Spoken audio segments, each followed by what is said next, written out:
We're back, and this is HDTV Health District Television. The Centers for Disease Control recently released a sobering report which projected the current generation of children in America is the first to have an expected lifespan shorter than that of their parents. Sad, but true. It concluded that childhood obesity, unhealthful eating habits, and sedentary lifestyles will be the main contributing factors. Rosanna Silva-Minnick reports on an online program at the district's Office of Chronic Disease Prevention and Health Promotion working to reverse that trend. Kids Challenge may remind parents a bit of the old Pac-Man game. It's fun for children, but unlike the old arcade game, it's free. We created the Kids Challenge, and what it is an online game where kids can choose their own character and gobble up fruits and veggies virtually on the screen. And what they do is they enter in their veggies and fruits and also their minutes of physical activity. And we also make it fun for them because we provide gift cards to different activities they can do in town, such as laser tag, bowling, or other types of fun activities, miniature golf, those types of things. Sadly, if we don't teach our children better eating habits and encourage exercise, they could be headed for another life-altering disease, diabetes.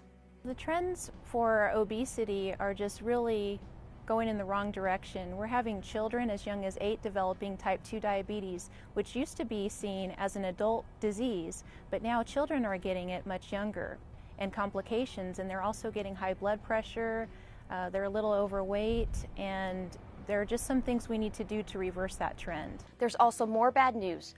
Another recent CDC report is projecting a serious increase in diabetes prevalence for all Americans in the coming years, which could have an incredible impact on lifestyle and healthcare costs. Unfortunately, yes, they just released a report saying that 1 in 3 persons would develop type 2 diabetes in their lifetime if trends don't reverse.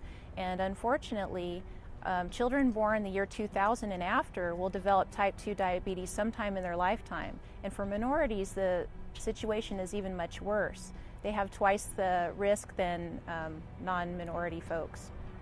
In response to these disturbing trends, the Health District has begun a new series of classes on diabetes management for people of all ages in both English and Spanish.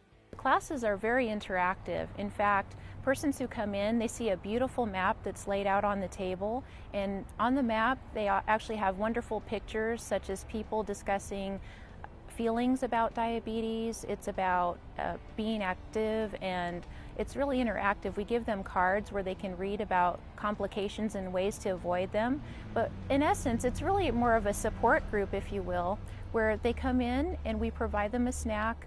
They sit down and talk with each other, share their experiences about diabetes if they've been diagnosed, or folks come in also who are supporting someone in their family who has diabetes. And they just really share about how their experience has been, and then we teach them tools and tips on how to manage diabetes better. And what those tools and tips are healthy eating tips. The classes are invaluable for anyone looking to improve their eating habits and working to prevent diabetes, as well as those currently dealing with the disease. For a schedule of the classes and their locations and much more information on diabetes prevention and management, go to gethealthyclarkcounty.org or call the Office of Chronic Disease Prevention and Health Promotion at 759-1270.